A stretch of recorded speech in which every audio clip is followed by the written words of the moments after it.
Hello, everybody. Welcome back to the Simple Sports Podcast. It's been a while, but coming up on today's show, we're just going to roll right through it. Another shorter episode, but I got some very strong takes that I want to get out there, so let's not waste any more time. There is a train that just departed Foxborough, and it is full steam ahead to Pittsburgh, where I believe that next week the bottom is going to fall out of the Pittsburgh Steelers completely, as they will get rolled next week by a coach and a quarterback who are, as usual, on a mission, and now coming off a game in which the Pats made very uncharacteristic mistakes, will be looking to be playing at their peak as they head into the playoffs. Once again, the 2 seed and still somehow alive for the 1, although probably not going to happen, but here we are yet again at the end of the year, and New England is going to get a bye heading into the playoffs. What's new? The Dallas Cowboys are simultaneously headed for a great season and yet an unforgiving one next year, and maybe even an unforgiving future, because I believe they will win this division this year, make it to the playoffs, and possibly even win a game, depending on the draw that they get. All great things on any given year for any team, except for this one, because I believe it's going to fool the Cowboy fans, and more importantly, Jerry Jones, into thinking Dak Prescott is indeed the guy, and getting him locked up on a contract, one that I think will be, no matter what the number, unless it's under $20 million, a bad one. He's not the guy, okay? He's just not. Now, I told you about the Pittsburgh Steelers, didn't I? I told you about Little Ben Roethlisberger. I told you about Mike Tomlin. Look, this thing is a dumpster fire, okay? The only reason they don't have a worse off record is, regardless of the noise that comes out, there is also a lot of talent on the team.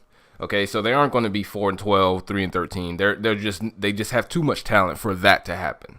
Okay, but all that noise also means less attention to detail. And how do the Steelers typically lose every year? It seems like detail, something revolving around some small detail that they haven't wrapped their minds around yet. All that talent, okay, will win you games, and you get into the playoffs, and even that is not a guarantee this year, the way that they look as of now, but none of it is going to consistently have you in the title hunt.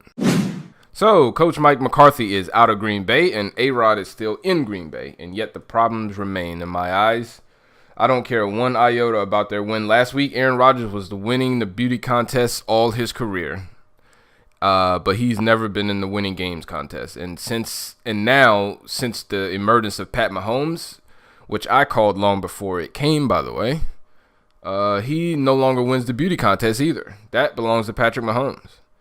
Aaron Rodgers now is just a guy. He's Matt Stafford. He's Jay Cutler. Mr. Aaron Rodgers, where are the wins? All right, so venting is over. Let's get down to the nitty-gritty, okay? Week 15 of 17 in the NFL, it has been an exciting year, ups and downs. For the most part, fairly competitive. I thought in the beginning that there was a lot more balance this year.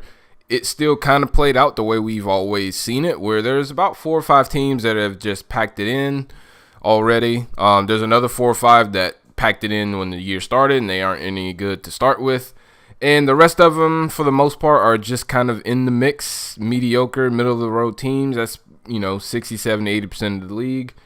And then you have about 4 teams that could actually contend for a title, okay?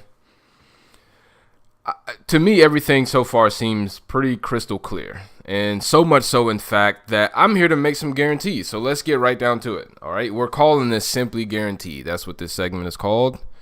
Here we go. 5. The Steelers will lose by 2 or more scores. Tom Brady and Belichick are on a mission after the embarrassment of mistakes last week, and because they lost some ground on Kansas City. Pittsburgh is a mess, and as I said at the beginning of the season, no way can I wrap my arms around a team with this much turmoil and noise. Pats win big. 4. Packers will lose to the Bears. I'm not ready to go to a blowout just yet, but I don't think the score will indicate how much of a discrepancy and how big of a discrepancy there is between the two teams. The Bears are playing unbelievable football and have been all year. And Aaron Rodgers has expectations on his shoulders after running McCarthy out of the building and taking over the team. Last week, he performed well against a bad team, but the Bears are no bad team. And we will see the real Aaron Rodgers come out this week, and I have a feeling it's not going to be good. So we have unwatchable games next week. 2 of them, in fact. Redskins and Jags and Raiders and Bengals. And there's 2 reasons as to why. 2 of them have flat out quit on the season, and the Bengals and the Jags. I don't even want to talk about the Jags' performance last week, although I'm happy the Titans won. The Jags just flat out said, nah.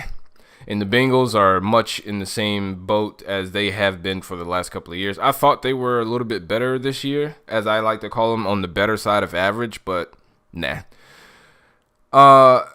And then the other one is the Skins and the Raiders, who are led by some horrific quarterback play. And no, I don't care how well Derek Carr has graded out the last few weeks. They absolutely stink. Fly, Eagles, fly. Eagles lost last week to Dak Prescott, and the Cowboys went offensively for 3 quarters. The Cowboys absolutely stunk it up. The problem is the Eagles stunk it up more, and they were able to only push the game to overtime because Dak stunk it up for most of the game, and they still lost. Their heart is gone, man, and they head next week to face a Rams team that now all of a sudden everyone is questioning after their loss to the Bears. Good luck with that one, Philly. All I can tell you is to just be fearless. Last, but certainly not the least of my guarantees, in fact, maybe the one I feel strongly, the most strongly about, is the Chargers are going to get eaten alive next week. I don't buy them for a second. I haven't all year. I never have. They're just okay. They're an okay team with some talent, but they're okay. They've got 3 quality wins on the season in my eyes versus the Steelers, the Titans, and the Seahawks. And the Titans game came down to a missed 2-point conversion. In a game, in all reality, Phillip Rivers had 2 plays. Fortunately for the Chargers, those were 2 touchdowns, but that's it. He made 2 passes in that game, and that gave them the win. That goes to show you how bad the Titans are. They're going to get rolled next week in Kansas City, and I can see all the Chargers bandwagon stowaways jumping off the bandwagon right now. All right, guys, and that's all we got for this episode. Mark my words, okay? These 5 things, you can book it. They will happen, okay?